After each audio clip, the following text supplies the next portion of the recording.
Welcome to the Exceptional Sales Leader Podcast with Darren Mitchell. If you're a sales leader looking to take your leadership to a whole new level, then this is the podcast for you. We'll be exploring tips, techniques, and strategies to help you take your leadership to the exceptional level and allow you to enjoy more money, more meaning, and better sales results.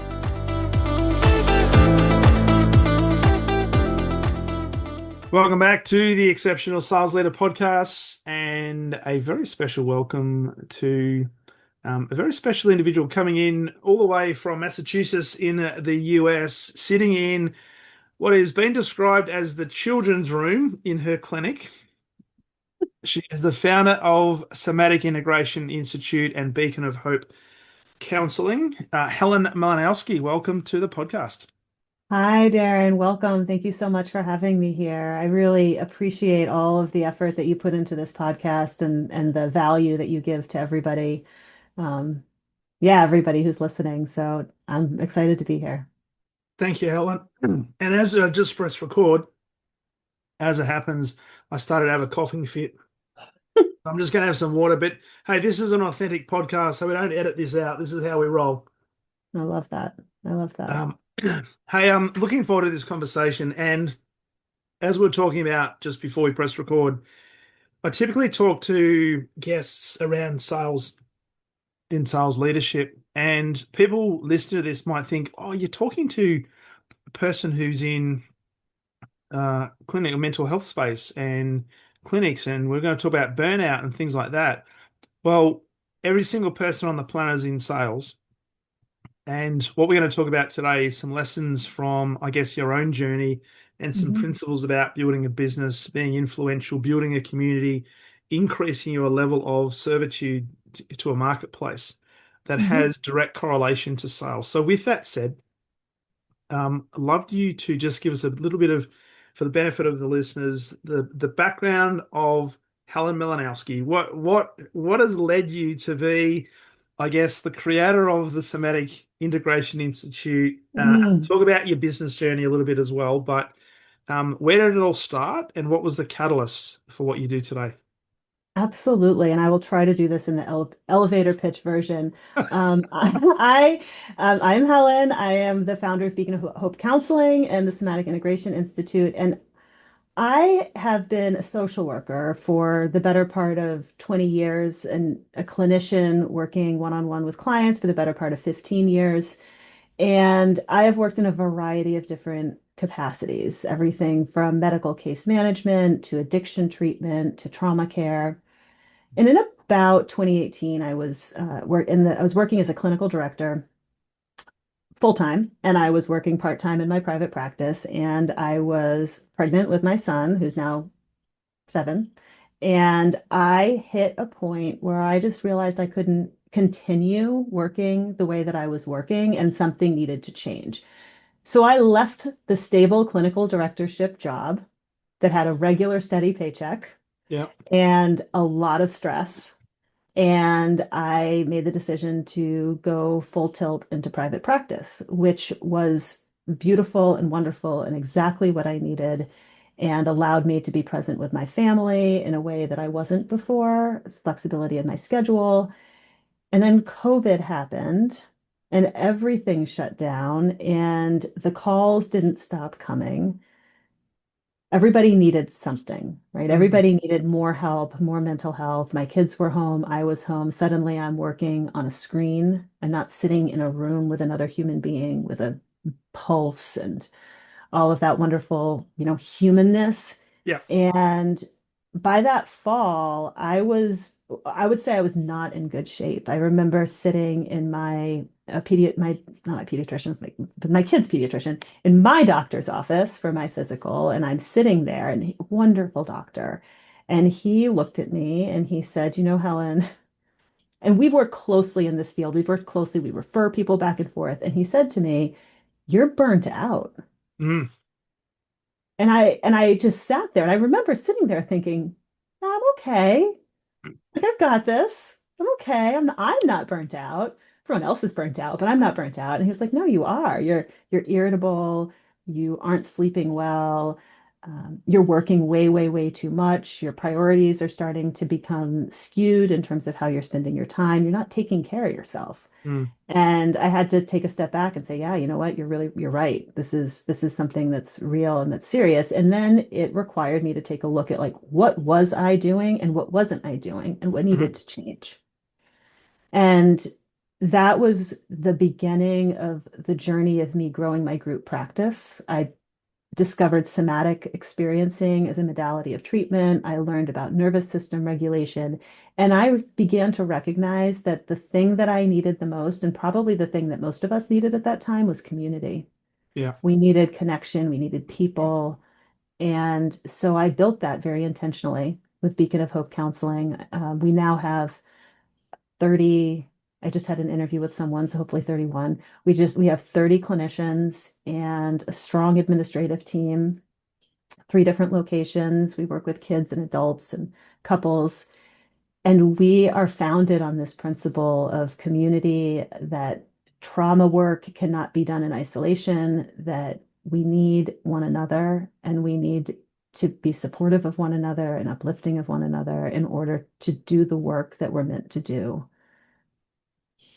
Oh, And from that birthed the Somatic Integration Institute. Because if I can do it and build a practice, last year I think we grossed almost $2 million. If I can do that and come from this place of sitting in my doctor's office, not knowing, what my next step was going to be, to having a practice that is, almost a $2 million a year practice in a way that feels authentic and good and fulfilling to me, then why can't I help other people do that?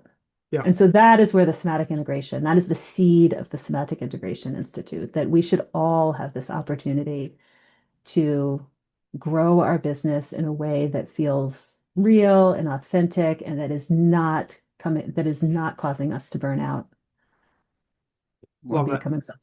Yeah. I love that. So there's a lot in that, and there's obviously a big event called COVID that was, I guess, do you look back on that as being a timely event? Because it sort of aligned that you made the decision to move away from being in an employment role to now in your private practice, and you're doing that in the midst of also being full time as a Mhm. clinical director. But was there any risk or any question marks? You thought, am I doing the right thing? And then COVID hits.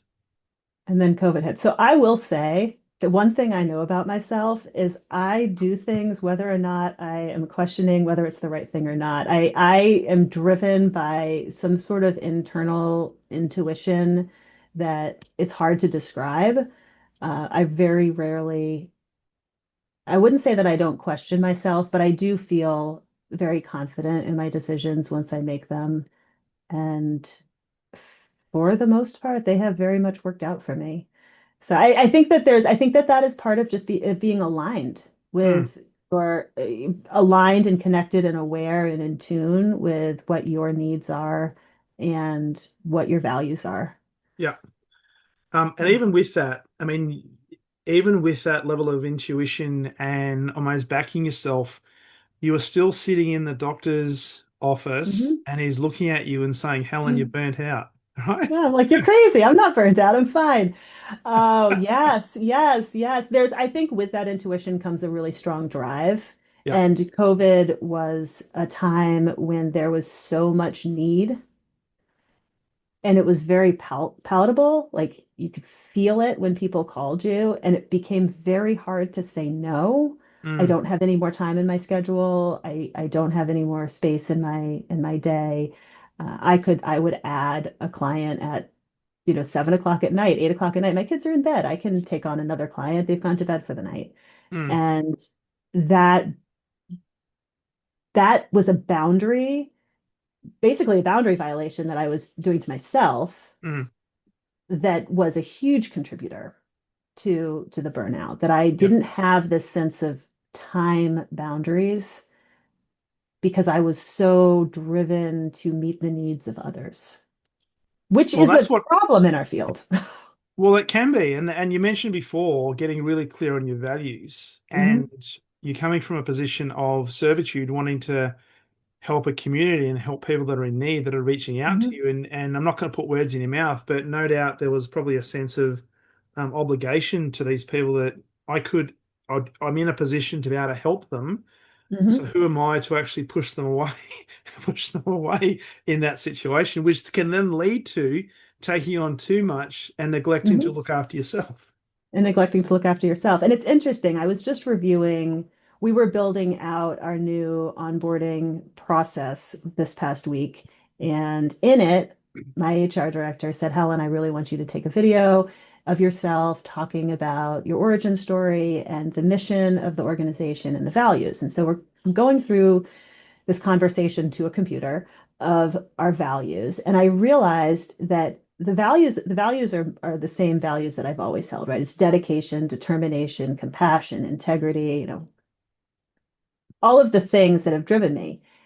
The thing that has changed is that I have added this, and this is the inner work, right? This Mm, is that internal development.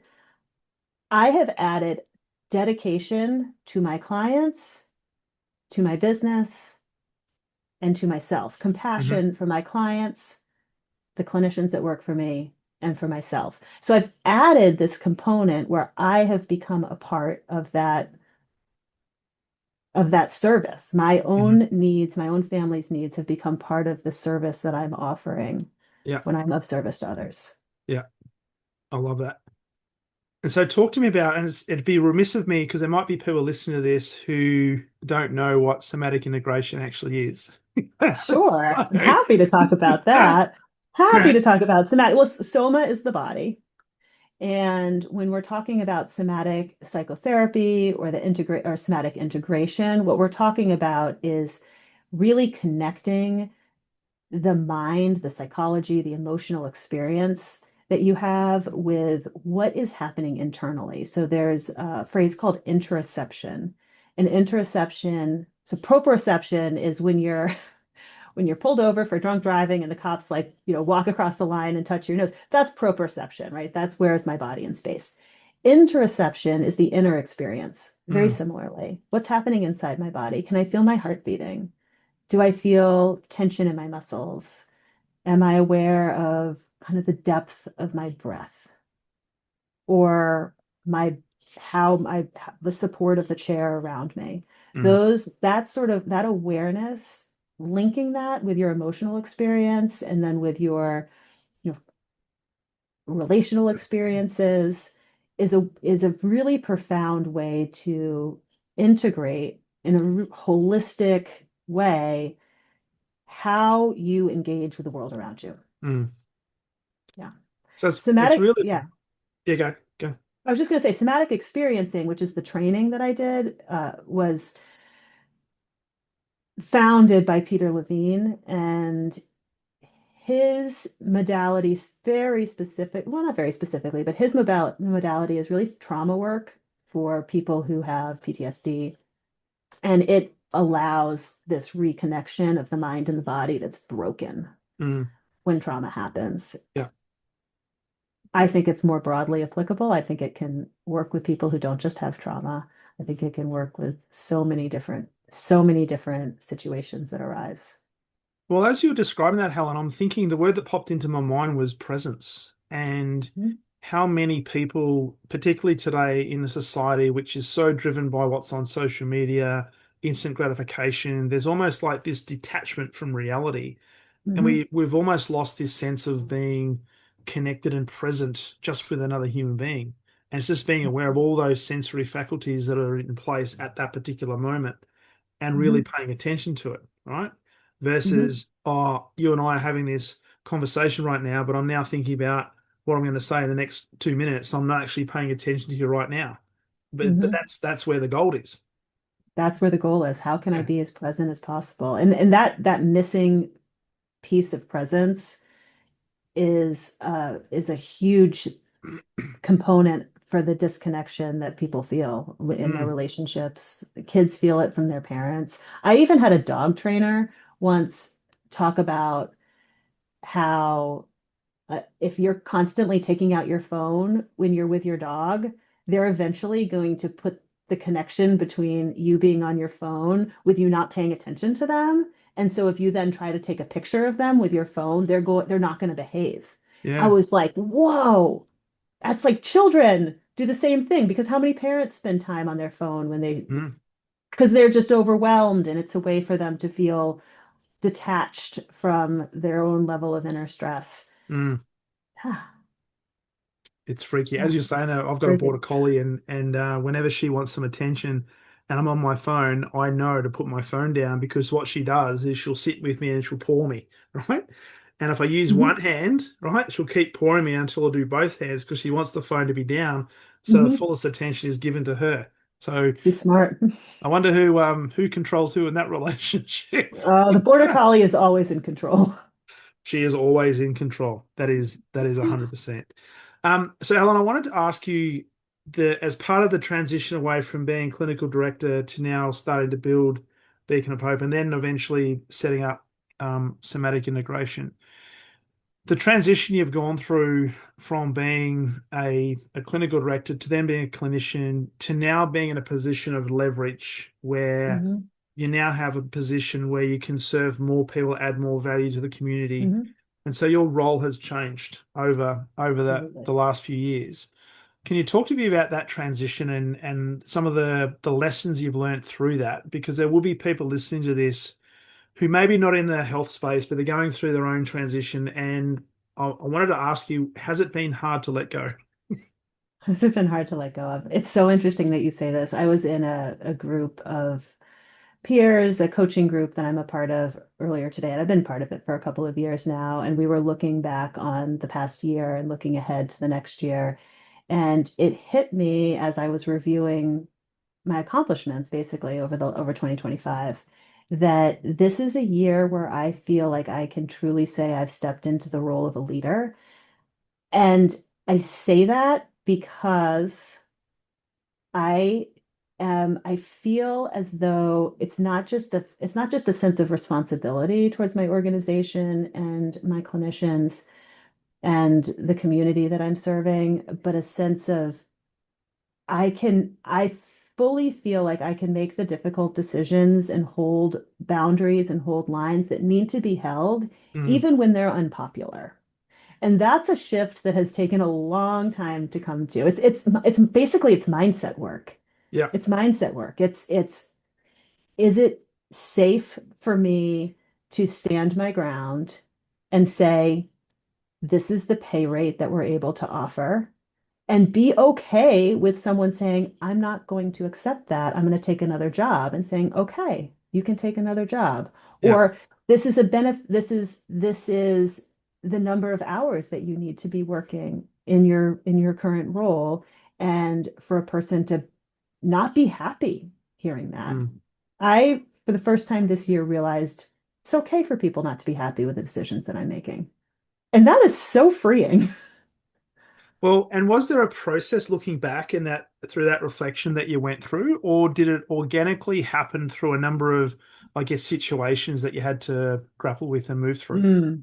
Yeah, I think it's a combination. So I think the introduction to somatic work was a big piece. It was really being more comfortable in my body with the experiences of how my body responds to stress and how my body holds on to things and how my body experiences boundaries, Mm, experiences the ability, what happens if I try to say no or if I try to hold my ground internally. I had to become comfortable with that experience and learn what I could do with it internally. So that was a big growth. I do believe in coaching. I have had some wonderful coaches, and the concept of mindset work. I've worked in two very specific areas over the past couple of years when it comes to mindset. The first one was money mindset, okay. right? The first one was money mindset that I never had a worry about making money, but I certainly felt sometimes like it was sand through my fingers. Right. So this idea of where did that come from? What can I do to change it? How do I see and it's changed. And I did that through a process called tapping or EFT. Are you Hmm. familiar with the tapping method? Yeah. And having had an enormous amount of success with that was the year that my revenue jumped from I think 300,000 to 100 300,000 to 1.2 million. That was in 12 months? the year that I did, yeah, the year that I did Money Mindset. This past year, it has been visibility, which is It's been what? Sorry, tying what's that again?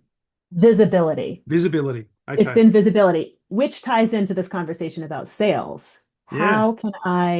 How can a person be out there talking about the things that they believe in and that they believe are valuable for those people around them if they don't want to be seen?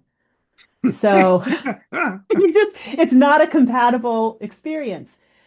So visibility, and again, I did EFT and I did somatic work for that as well, and that has been just an enormous amount of growth in those areas. So just on that, because you mentioned, and we don't necessarily have to go into the tapping technique, but I'm more interested in you mentioned that the money mindset around almost like sand through your fingers, right? Mhm. Um, how did you describe that?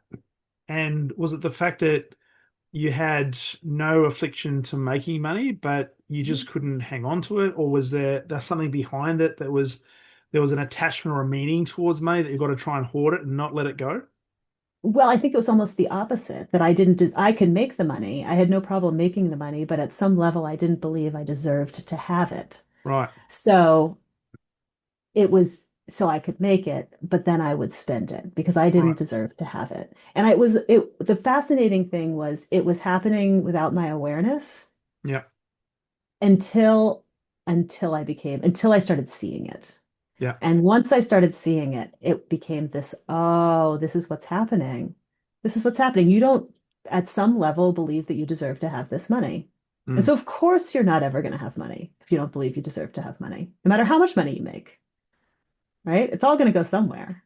yeah. So that was a fascinating insight, I would say, that had some really big changes in my life. Because as you're talking, it reminds me, Jim Rohn used to always talk about work more on yourself than you do on your job, right? And the best Hmm. education and the best investment is to invest in the 6 inches between your ears. And it's Hmm. really interesting, and the work that I'm starting to do now this year in terms of just focusing more on identity and the leaders that I work with, I'm always talking to them about who do they need to be, not what do they Hmm. need to do, but who do they need to be. And Hmm. the more I reflect on this, and you would see this in your industry as well, you might have two or three equally capable, equally qualified individuals, but their results are completely different. Hmm.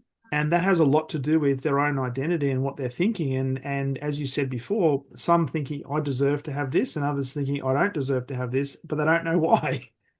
They don't know why. And once they put their finger on it and they start to work through whatever that might be, they're going to see dramatic changes. They're going to Mm, see really dramatic changes. I wouldn't go so far as to say that I believe in the idea of manifesting things, but I do believe that if you go in the direction where your attention is focused. You mm, know, if you're driving and you look this way, your car is going to go this way unless sure. you're really good, right? So you're going to go in the direction that you're putting your focus. And if you're Yeah. constantly down on yourself, we do as therapists, we're working with our clients on this all the time. Yeah. But how often do we turn our attention on ourselves, right? So if you're always down on yourself, if you're always berating yourself or criticizing yourself, that that's going to inform the choices that you see around you. That's going to Mm, you're not going to see that there's positive options and choices because you're yeah. not looking for them. Yeah. 100%. So you mentioned before that the last 12 months is where you've really started to embrace this concept of Hmm. being a leader. So obviously you've done a lot of work on yourself. And we mentioned before we pressed record that we wanted to talk about business growth from a position of this authenticity, which Hmm. I'm not sure about you in the States, but certainly, well, a lot of the guests I have come from the States, and this word authenticity probably goes down in history as one of the most, if not the most overused word in the history of the universe. What do you reckon? It's probably an inauthentic word. But It is, yes, yes. There's a lot of those words out there these days. there is just be your authentic self. I'm coming from a position of authenticity. But from a leadership perspective, you do have to be real. So Hmm. you mentioned before that you're now in a position where you want to, if you're offering a clinician or somebody coming on board within your organization, and if they're not happy with the offer of the pay rate, then hey, let them, right? To bring in the Mel Robbins theory or let them theory, Yeah, right? let them, It's let like, them. okay, so it's now more of an internal locus of control, which now Hmm. becomes a bit more of a catalyst that you're going to attract the type of people that are going to be in alignment with what your values Hmm. are, what your behaviors and standards are moving forward. Hmm. Um, I wanted to talk to you about your business growth, and you mentioned a few things there about money mindset and visibility. Are there any other things you've learned in your journey that has now enabled you to really stand in your, I guess, leadership caricature, for want of a better phrase, Hmm. that's enabled you to now set up this business that is now on a high growth trajectory? Yeah. So this actually ties very much into the sales piece. I and marketing in some ways.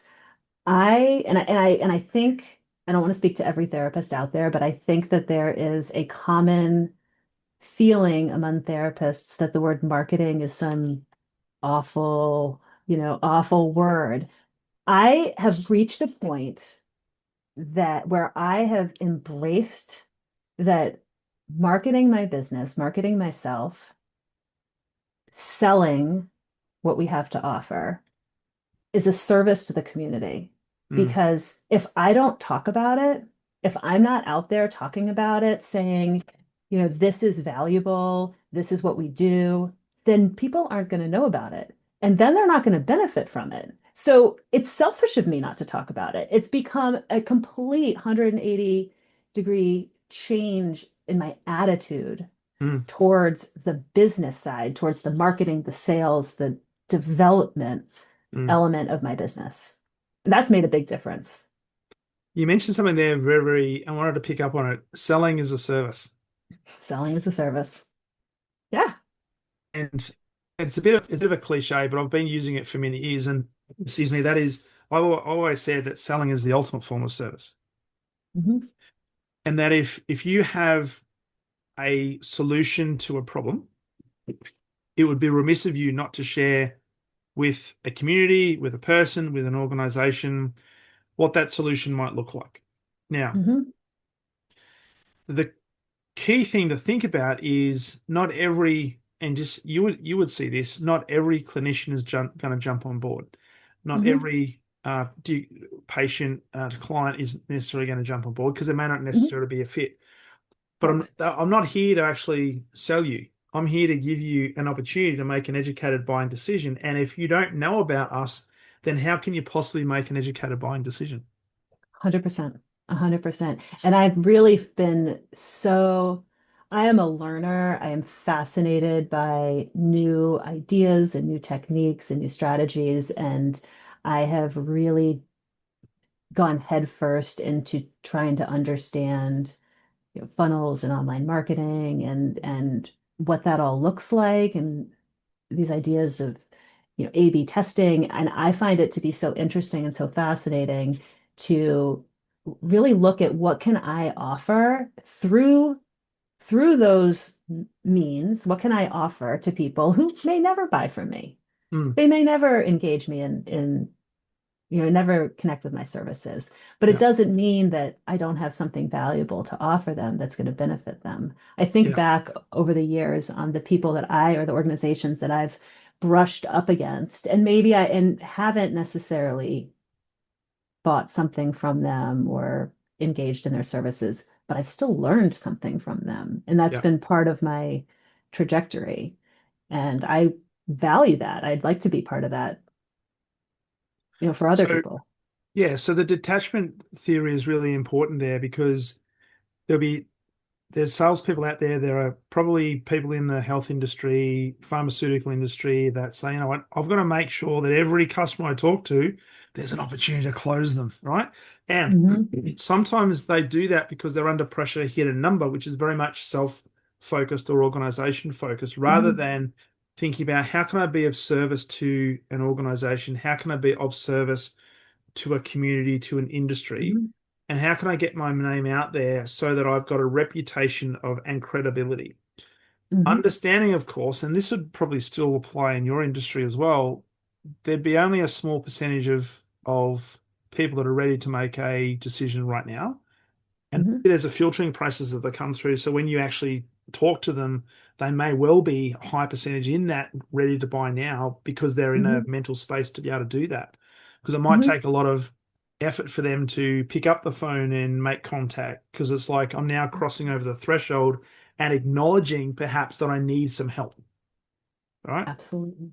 Absolutely. We always say that's one of the first, it's one of the more important things to acknowledge when Mm, you meet a new client is that it's been hard getting here and you got here. In fact, I have a gym instructor. I go to this phenomenal fitness class, and every morning, 5:30 in the morning, she says, "You, the hardest part of your day has already happened. You made it here." And I'm like, "Oh yeah. my gosh, you're right. The hardest part of my day has already happened. I got up, I got out the door, and I made it here." And Mm, that acknowledgement is a really powerful, just to say it and to be seen that you've done something hard mm. and shown up.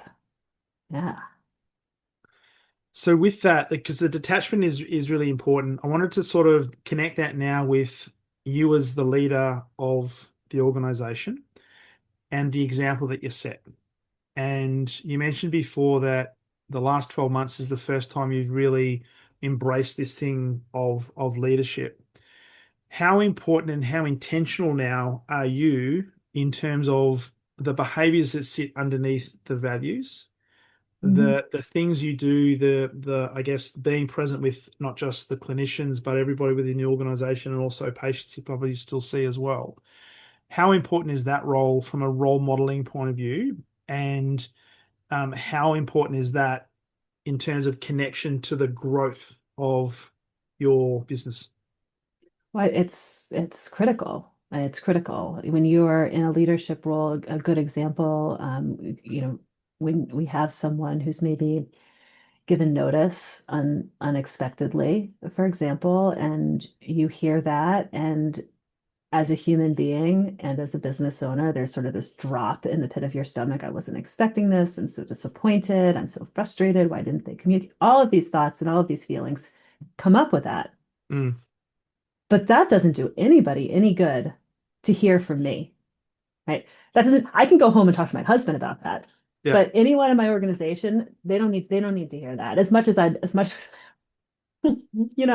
it wants to come out. They don't need to hear that. I need to be the person who says, okay, I understand you're making a decision that's based on the best needs for you and turning to my team and saying, it's going to be okay. We have a Mm, plan, we have policies, we have procedures, we have a system for hiring, we have all of this stuff in place. And someone who's the right person is going to walk through that door and they're going to be a great fit. And having mm, that confidence and holding that space so that everybody else is able to say, oh, yeah, we're okay. This isn't a big deal. We'll figure it out.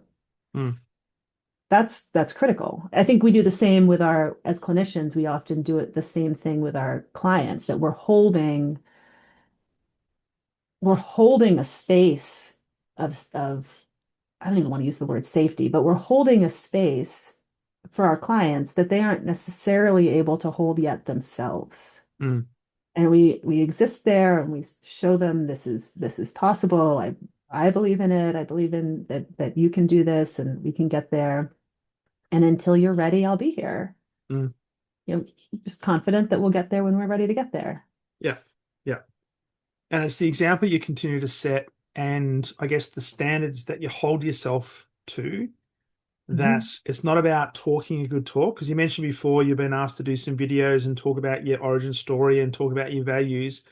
And I can almost tell that it's like you're talking to a computer and it's like, well, this is really challenging for me, but it's what you do on a daily basis and how people resonate with you that often tells the big picture. Because I go into corporates all the time and you see this in the States as well. You've got the values that are up on the wall in a nice laminated A3 or A4 sheet. And before Mhm. long you walk past and I'm staggered at the number of times I ask organizations and people within the organizations, what are your top five values? And I get crickets. They Mhm. don't know them. I don't even have them up on the board, and I think my staff mostly know them. We do. We talk about them a lot. I believe communication is really important, and in terms of staying cohesive as an organization and keeping our values and our missions at the top. And so I have put into place multiple layers Mm.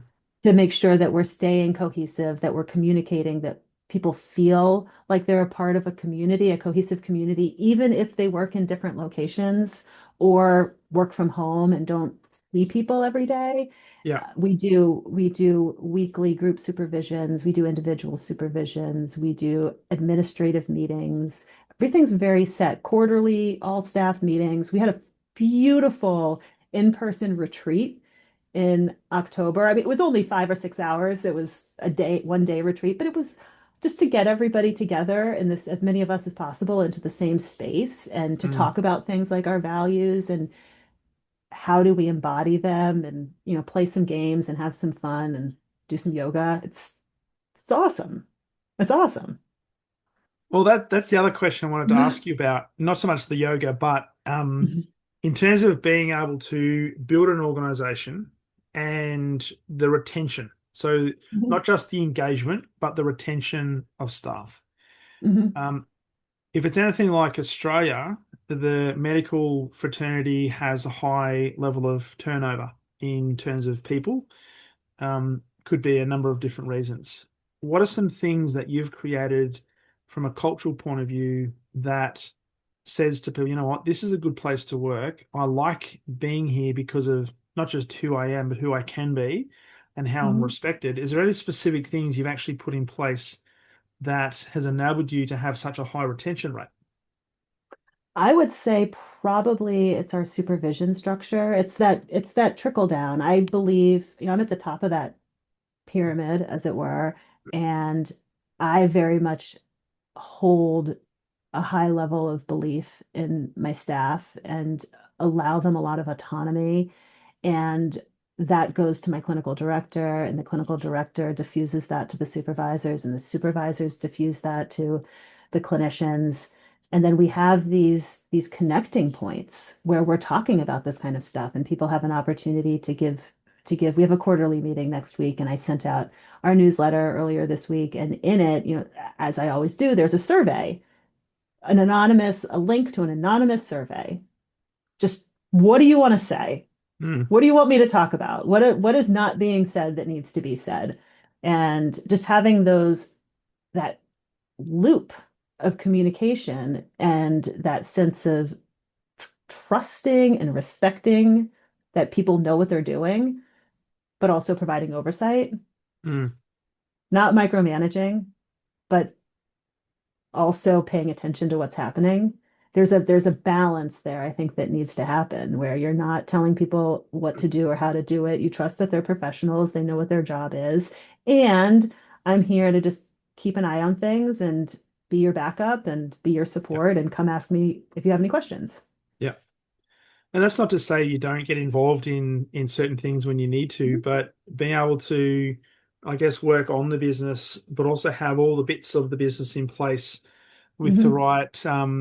the right behaviors, the right values, the right expectations, but also Mhm. feedback. So you mentioned before being able to have the candor, the more challenging conversation, but also caring. And that's where the Mhm. authenticity really comes in because there's so many organizations that don't have they talk a good game, but when the push comes to shove, the Mhm. leaders are missing because they're not wanting to have that difficult conversation because it's Mhm. more about them. Uncomfortable. Yeah. Yeah, it becomes uncomfortable. And again, that's where I think a lot of the somatic work comes into play, that if you can tolerate discomfort inside your body and you know what to do with it and you have strategies to ground your body and to stay present and to, like you said, stay present Mm. despite something being difficult, then you are capable of having those really difficult conversations. I mean, I'm a parent also of youngish children, and I find this in my role as a parent also. I could get dysregulated parenting because there's chaos happening or someone wrote on the wall or something got spilled, but that doesn't do anybody any good. Mm. So how do I stay present even when things aren't necessarily going the way that I want them to be going? Yeah. Yeah. No, it's really interesting. There's lots in this. I wanted to ask you about we're in the beginning months of 2026. Yes. Without giving away too many like intimate details of your business and your vision, what's 2026 and 2027 looking like in terms of how do you see the future, not just in the Somatic Integration Institute, but your business in general in terms of growth trajectories, adding Mhm. more value, etc.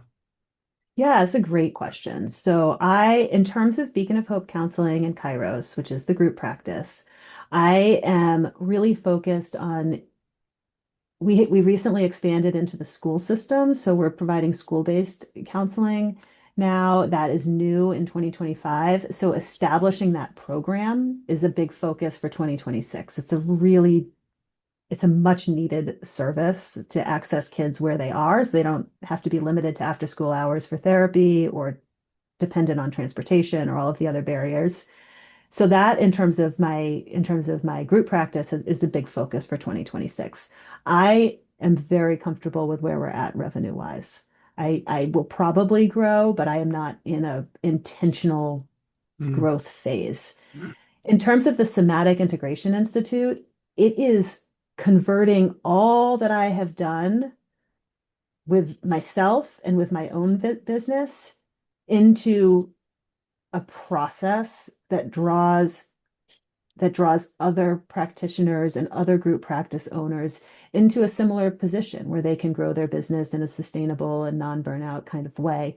I have a lot of those pieces in place, and it's really just fine-tuning things and yeah. getting the messaging out there. And it's very exciting to me because it is very just it's different and it's interesting and it's challenging and it's connecting with people. It's having conversations. I love humans. Mm, So it's an opportunity to really be out there and connecting and talking about stuff that I think is really, really important and that isn't talked about enough as mm. well. So those are the two big things. It's honing in on the school-based programming for the group practice, and it is getting the word out about what clinicians can do and how they can do it so that they don't have to feel the grind and the burnout day to Mm. day anymore. And they can start to take more control, I guess, over their own Hmm. future, their own revenue generation, their own Hmm. ecosystem.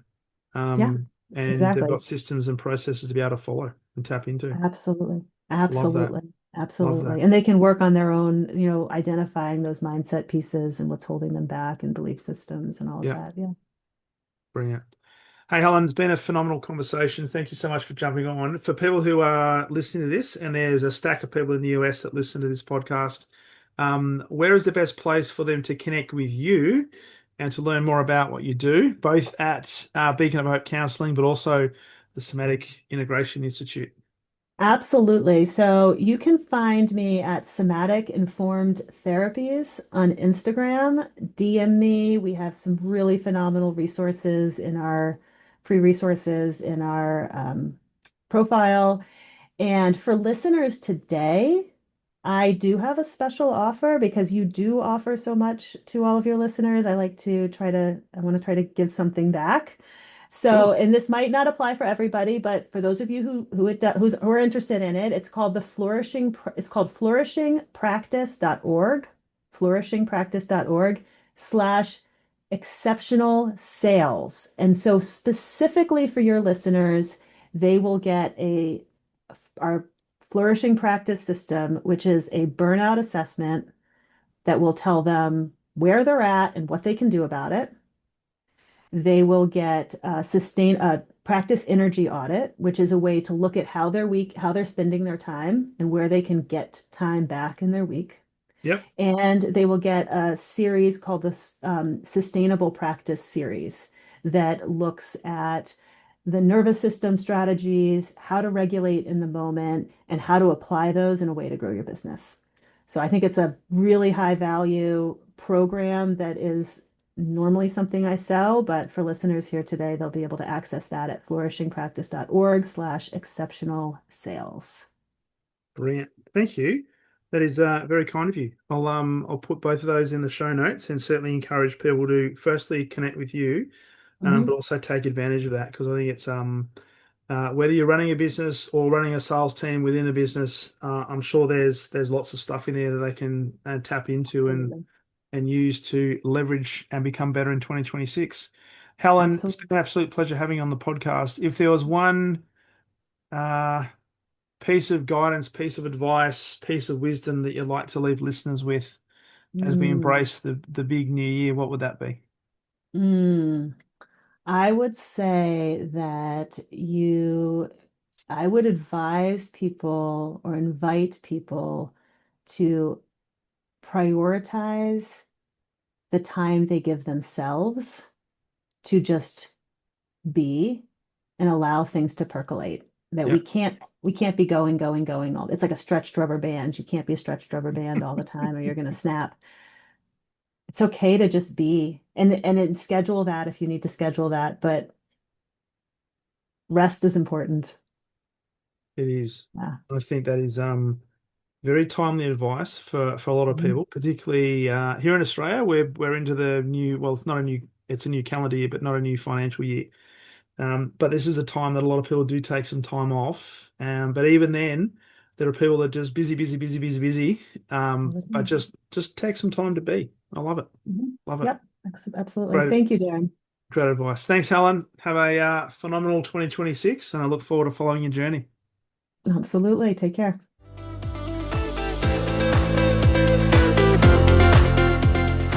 Thank you for listening to the Exceptional Sales Leader podcast. I trust the information in this episode has been helpful in your journey towards becoming exceptional. And remember, please take the time to rate the show, subscribe to the show so other people can find it.